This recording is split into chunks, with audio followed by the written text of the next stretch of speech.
मैं दिल्ली विश्वविद्यालय का सेकंड टॉपर था एमए में, 65% अंक थे। एमए फाइनल में ही यूजीसी का एग्जाम देके नेट जेआरएफ कर चुका था, मैं फेलो था, हिंदी साहित्य से ही था। उसके बाद भी सच कहूं तो मुझे हिंदी साहित्य समझ नहीं आता था। आता था, तथ्य पता थे, कोई बात करेगा तो मैं उसको जवाब दे दूंगा, एक आध घंटा बोलना होगा तो बोल भी दूंगा, पर कोई विषय उसकी समझ क्या होती है ये समझ नहीं थी। हिंदू कॉलेज में जब आया तो मुझे यह 3 उपलब्धियां हुई। सबसे पहली उपलब्धि ये हुई कि जो अब मेरी पत्नी है वो यहाँ पढ़ती थी। तो उस समय वो भी यहाँ थी, मुझसे 1 साल जूनियर थी। हम लोग पहली बार मिले तो कॉलेज के बाहर थे, तब नहीं पता था कि हम एक ही कॉलेज में पढ़ते हैं। क्लास में भी नहीं जाता था, वो भी नहीं जाती थी, तो कॉलेज से फिर लिंक थोड़ा कम था।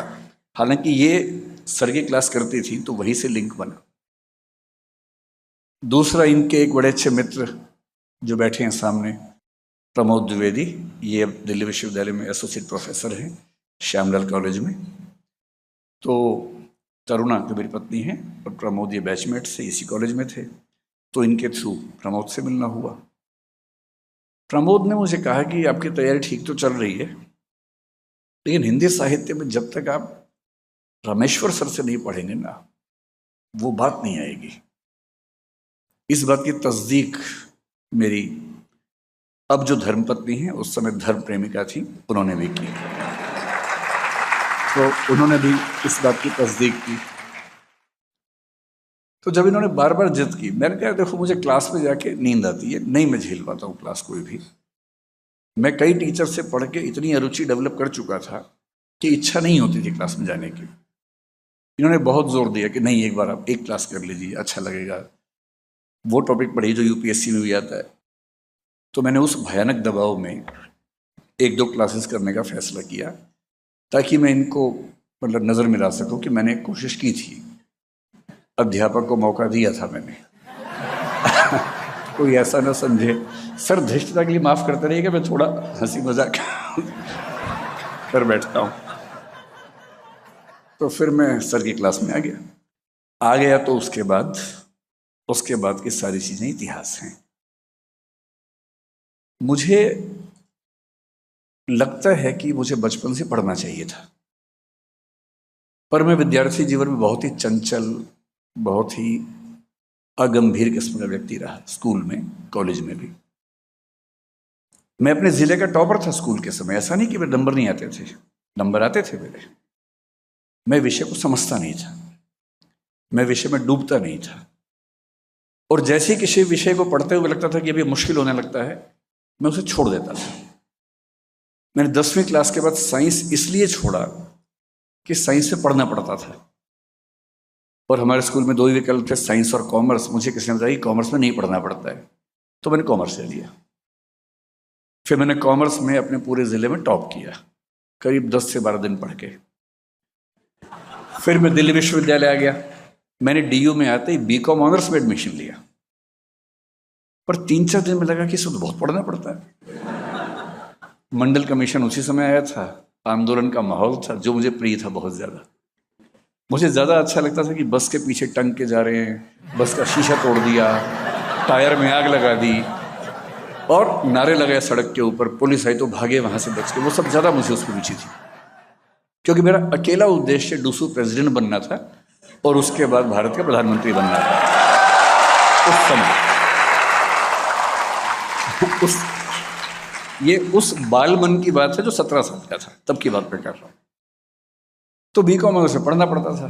तो फिर मैंने एक बहुत ठोस बहाना सोचा, और मैंने अपने अध्यापक से कहा कि सर मुझे यूपीएससी देना है, और उसमें मैंने सुना कि हिस्ट्री बेहतर रहता है, और सीए तो मुझे बनना ही नहीं है। तो बोले अच्छा ऐसा है, तो फिर एक एप्लीकेशन लिखो। मैंने एप्लीकेशन लिखी। फिर बोले कि मैं तो साइन कर रहा हूँ, अब हिस्ट्री के डिपार्टमेंट के हेड से साइन करवा के लाओ। ये ठीक वही दिन था जब मंडल कमीशन का कर्फ्यू लगा हुआ था दिल्ली में। मैं पीतमपुरा में रहता था, और हमारे एचओडी जो थे वो साकेत में रहते थे। पीतमपुरा से साकेत लगभग 25 किलोमीटर होगा। मैं पैदल गया, बीच बीच में लिफ्ट, कहीं को ट्रक मिल गया, ट्रक में घुस गए, बस मिली, बस तो खैर नहीं चल रही थी उस समय। पूरी दिल्ली का माहौल बड़ा अजीब था, हर जगह आग धुआं ये सब था।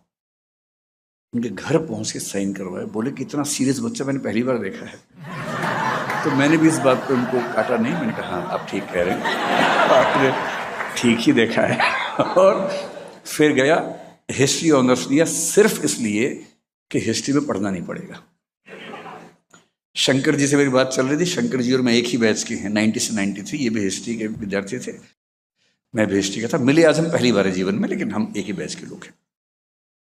फिर मैंने पहले साल में काफ़ी पढ़ाई करके 44% अंक अर्जित किए, जो मेरे पूरे करियर का सबसे खराब स्कोर है। फिर सेकंड थर्ड में बहुत कोशिश करके संभाला, तो मैं किसी तरह से 51 तक पहुंचा। मेरे ग्रेजुएशन में 51% अंक हैं। मैं खुल के इसलिए कह रहा हूं कि आप में से जिसके नंबर कम आ रहे हैं, चिंता मत कीजिएगा, नंबर जीवन में कहीं काम नहीं आते। इस बात को बिल्कुल बिल्कुल मन से निकाल दीजिए। और 3 साल मैंने इतिहास कितना पढ़ा, जितना मेरे रूममेट ने नोट्स बनाए थे उतना ही पढ़ा। मेरा एक अच्छा रूममेट था, हालांकि वो हंसराज कॉलेज में पढ़ता था, मैं जाकिर हुसैन में था, और वो नोट्स अच्छे बनाता था। तो वो पता भी करता था कि इस बार क्या क्या आने वाला है, उन्हीं के नोट्स बनाता था, कुछ कहीं से मैनेज करता था फोटोकॉपी। अच्छा दोस्त था मेरा। तो एग्ज़ाम से 7 दिन पहले 8 दिन पहले बोलता था कि ये निगलना है और पेपर में उगलना है। और इस निगल उगल कार्यक्रम में मैं निष्णात था। निष्णात को अंग्रेजी मास्टर कहते हैं, आपकी जनरेशन पता नहीं समझेगी या नहीं। मास्टर का मतलब, एक्सपर्ट का मतलब निष्णात। मैं निष्णात था, ठीक नंबर आ गए। 55% फाइनल ईयर में थे, जो सब एवरेज करके 51 हुए। पर मैं खुशी की बात है कि अपने कॉलेज में, क्योंकि बाकी विद्यार्थी बहुत खराब थे, मैं वहां भी टॉपर था। उसमें मेरी कोई भूमिका नहीं है, बाकी बच्चों की भूमिका है। वो मुझसे भी खराब थे, इसलिए मैं टॉपर था। लेकिन मुझे डीयू में सबसे ज़्यादा मज़ा किस चीज़ में आता था? इलेक्शन लड़ने में, डिबेट्स करने में। हाँ, मैं डिबेटर था, मैं स्कूल में खूब डिबेट्स करता था। मेरे माता पिता का योगदान रहा, उन्होंने मजबूर किया कि मैं मंच पे जाऊं, और मैं उनका बड़ा कृतज्ञ हूँ। मैंने डीयू में 3, 4, 5 साल की डिबेटिंग लाइफ में, क्योंकि फर्स्ट ईयर में मंडल कमीशन था, डिबेट्स हुई नहीं उस साल। उसके बाद से डिबेट्स की। डिबेट मेरे लिए रोजी रोटी का सवाल था। मैं घर से पैसे नहीं लेता था, मेरे घर में पैसे थे भी नहीं उस समय। मैंने 17 साल की उम्र से आज तक अपने घर से एक पैसा भी नहीं लिया है। और मैंने जो 4-5 साल डीयू में गुजारे, डिबेट से अपना खर्चा चलाया, हॉस्टल का, पढ़ाई का सारा खर्चा चलाया। ये मंच भी मुझे याद है कि मैंने यहाँ भी डिबेट जीती हुई है, इसी मंच पर जीती हुई है। और डीयू में लगभग हर कॉलेज में एक आध डिबेट मैंने जीती होगी, क्योंकि उसकी संख्या कुल मिला के 300-400 से कम नहीं थी 4-5 साल के डिबेटिंग करियर में। अब आप सोच के देखिए कि एक ऐसा अहंकारी व्यक्ति जो जहां जाता है डिबेट जीत जाता है, जिसको अपने बोलने पर इतना गुमान है, और माहौल भी ऐसा होता था कि अगर मैं डिबेट में गया तो बच्चे मान लेते थे कि अब सेकंड के लिए फाइट करनी है, फर्स्ट के लिए नहीं करनी। ऐसा माहौल, और मुझे इसका अहंकार, गुरूर। ऊपर से एमए करते करते यूजीसी जेआरएफ हो गया था। भारत सरकार ने मान लिया था कि मैं विद्वान आदमी हूं। तो विद्वता का अहंकार गजब भरा हुआ था मेरे अंदर। पहला अटेम्प्ट 96 में देना था, मैं 21-21.5 साल का हुआ ही था उस समय।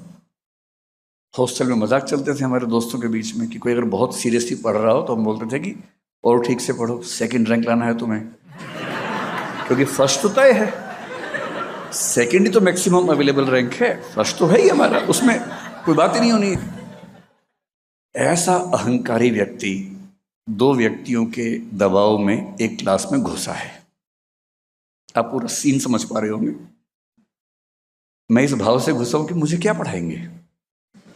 जेआरएफ होल्डर हूं, यूनिवर्सिटी का सेकंड रैंक होल्डर हूं, 65% नंबर मेरे एमए में थे, कोई मजाक है। लेकिन मुझे एक क्लास होते तो समझ में आ गया कि चुप ही रहना ठीक है, सुनना ठीक है।